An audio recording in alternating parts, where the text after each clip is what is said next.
Hello दोस्तों, आप सभी का स्वागत है आपके अपनी यूट्यूब चैनल एम के एस टीचिंग पॉइंट में। साथियों, बीएड वर्सेस बीटीसी मुद्दे के परिप्रेक्ष्य में बड़ी खबर निकल कर आ रही है। आज एक और महत्वपूर्ण साथियों सुनवाई सुप्रीम कोर्ट में समाप्त हो चुकी है। साथियों, 8 अप्रैल 2024 को आए क्लेरिफिकेशन जजमेंट पर साथियों एक बड़ी सुनवाई आज भी हुई है। और साथियों, जो मिसलेनियस एप्लीकेशन दाखिल की गई थी उसकी सुनवाई के बाद साथियों एक बड़ा फैसला देखने को मिल रहा है। स्पेशली चयनित बीएड के लिए बड़ी खुशखबरी निकल कर आ रही है। आज की सुनवाई का विस्तृत अपडेट आपको इस वीडियो के माध्यम से अवगत कराएंगे। निवेदन करेंगे वीडियो को लाइक कीजिए, शेयर कीजिए और चैनल को जरूर सब्सक्राइब कीजिए। जैसा कि साथियों 8 अप्रैल 2024 का जो जजमेंट है, जिसमें साथियों विशेष तौर पर जो चयनित बीएड हैं और जिनका चयन 11 अगस्त 2023 से पहले हुआ है, उनको लेकर के एक बड़ा फैसला देखने को मिला। अब साथियों उस परिप्रेक्ष्य में जो जजमेंट था, आज उस पर साथियों विशेष तौर पर फिर से सुनवाई हुई। और साथियों जो सुनवाई हुई वो जिस याचिका पर हुई उसका स्टेटस आप सभी के सामने है। Diary number 21/767/2024 Pankaj Kumar versus union of India.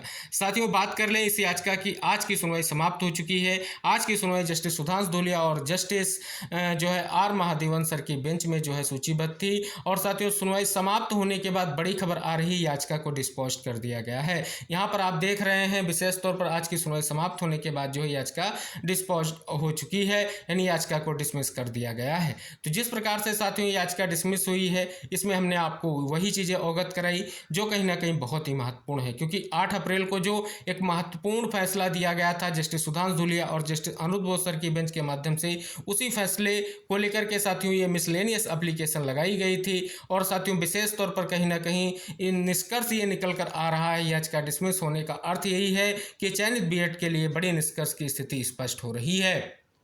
साथियों बात कर लें, यहाँ पर आप देख रहे हैं कि डायरी नंबर 4303/2024 8 अप्रैल को जो जजमेंट आया था, उस जजमेंट में साथियों आप सभी को पता है चयनित बीएड को लेकर के महत्वपूर्ण जो है फैसला आया, जिसमें 11 अगस्त 2023 से पहले जो चयनित बीएड हैं उनके लिए ब्रिज कोर्स का प्रावधान किया गया। और साथियों तमाम तरह के निष्कर्ष की स्थिति स्पष्ट हुई। साथियों जो जजमेंट था उस पर साथियों आज विशेष तौर पर आर्गूमेंट किया गया। आज की आर्गूमेंट जो है डीएड कैंडिडेट के लिए महत्वपूर्ण था, क्योंकि इस याचिका से पूरी की पूरी स्थिति क्लियर हो रही थी कि कहीं ना कहीं निष्कर्ष निकल कर आएगा। अब साथियों बात कर ले जो है चयनित बीएड के लिए महत्वपूर्ण फैसला कहा जाएगा ये याचिका जो कहीं ना कहीं स्पष्ट तौर पर डिसमिस की गई है। फिलहाल साथियों जो आप सभी को अवगत करा दें, कहीं ना कहीं मध्य प्रदेश राज्य सरकार की ओर से इसलिए मिसलेनियस एप्लीकेशन दाखिल की गई थी। और साथियों क्लेरिफिकेशन इसलिए लगाया गया था कि जो जजमेंट 11 अगस्त 2023 का उसका क्लेरिफिकेशन हो। और अंततः साथियों क्लेरिफिकेशन हुआ और क्लेरिफिकेशन के आदेश में चयनित बीएड के लिए महत्वपूर्ण निष्कर्ष निकल कर आया। अब साथियों उसी परिप्रेक्ष्य में जो याचिका थी आज सुनवाई हुई। और बात कर लें डीएड की ओर से मनदीप कालरा सर के साथ एक और सीनियर एडवोकेट ने आज आर्गूमेंट किया और उन्हें कोर्ट को सारे तथ्यों से अवगत कराया। बहुत सारी जो याचिकाएं थी जिनके बारे में कहीं ना कहीं कोर्ट के सामने अपने तथ्यों को रखा। बीएड की ओर से भी साथियों तथ्यों को रखा गया और जो स्पेशली आपका जजमेंट है उसकी बात की गई। फिलहाल साथियों सुधांशु धूलिया सर की बेंच के माध्यम से ये फैसला आया था, तो कहीं ना कहीं उन्होंने उन तथ्यों को सुना और विशेष तौर पर कहीं ना कहीं इस याचिका का निस्तारण कर दिया, डिसमिस कर दिया। तो इससे चयनित बीएड के लिए बड़ी खुशखबरी है, क्योंकि 11 अगस्त 2023 से पहले जिनका चयन हुआ है उनकी भर्ती प्रक्रियाएं जो है सब्जेक्ट टू आउटकम या फाइनल सब्जेक्ट टू आउटकम नहीं थी, जिनको लेकर के आदेश की कॉपी में सारी चीजें इंगित की गई हैं, उनको लेकर के आज का फैसला अगर कहें याचिका डिसमिस होने से बहुत बड़ी स्थिति क्लियर हो रही है। और विशेष तौर पर 8 अप्रैल 2024 के फैसले में अगर देखेंगे तो ब्रिज कोर्स का जो है कहीं ना कहीं स्पष्ट तौर पर जो है प्रावधान होगा। और इसके लिए साथियों एनसीटी ने दूसरी बैठक भी संपन्न कर ली है 6 माह के विशेष ब्रिज कोर्स को लेकर के, और इसके बारे में जो है आदेश की कॉपी में सारा कुछ जिक्र किया गया है। तो साथियों यहाँ पर अगर आप देखेंगे आज जो है कोर्ट नंबर 16 में आप सभी की जो सुनवाई हुई। और साथियों आज आपकी जो सुनवाई हुई वो आप सभी का जो केस लगा हुआ था, यहाँ पर अगर आप देखेंगे 47 नंबर पर लगा हुआ था और 47 नंबर केस में देखेंगे डिसमिस्ड आप सभी को दिखेगा। तो यहाँ पर साथियों अगर आप देखेंगे तो जस्टिस सुधांशु धूलिया सर की बेंच में ये आप सभी लोगों के लिए आर्गूमेंट हो रहे हैं। डीएड की ओर से ये एडवोकेट पैनल आर्गूमेंट कर रहे हैं और बीएड की ओर से यहाँ पर आर्गूमेंट किए गए।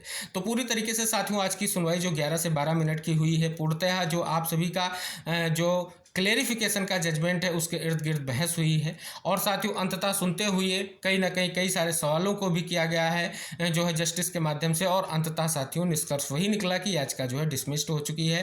फिलहाल साथियों इस याचिका से चयनित बीएड के लिए बहुत बड़ी स्थिति क्लियर हो रही है। शेष साथियों अगर हम बात कर लें, चाहे वो आप सभी का जो है मध्य प्रदेश में हाई कोर्ट का आया जजमेंट हो उसको लेकर के, या साथियों जो है छत्तीसगढ़ के चयनित हो, इनके परपेच में साथियों जो हाई कोर्ट के जजमेंट आए हैं फिलहाल वो कहीं ना कहीं सुप्रीम कोर्ट में चैलेंज किए गए हैं। अगर आप देखेंगे छत्तीसगढ़ के मैटर में बीएड के कैंडिडेट ने जो है चैलेंज किया है, और साथियों मध्य प्रदेश में डीएड के अगेंस्ट फैसला किया है, तो वो कहीं ना कहीं सुप्रीम कोर्ट की शरण में अब जाएंगे, क्योंकि साथियों विशेष तौर पर हाई कोर्ट ने जो है बीएड को लेकर के बड़ा फैसला दे दिया है, जो ये महत्वपूर्ण याचिका थी, और साथियों क्लेरिफिकेशन जजमेंट के भी यहाँ पर बड़ा फैसला निस्तारित किया गया है। तो साथियों यहाँ पर सभी तथ्यों का जिक्र किया गया है, चाहे क्लेरिफिकेशन हो, चाहे अन्य राज्यों के मुद्दे हों, उन सभी को कोर्ट के सामने डीएड के कैंडिडेट के माध्यम से जो है कहीं ना कहीं जो लगातार प्रयास था आखिरकार उसका निष्कर्ष आज कोर्ट में देखने को मिला है। फिलहाल साथियों अगर बात कर लें तो आगे की स्थितियां क्या रहेंगी और क्या स्थिति रहेगी, ये बहुत ही महत्वपूर्ण रहेगी।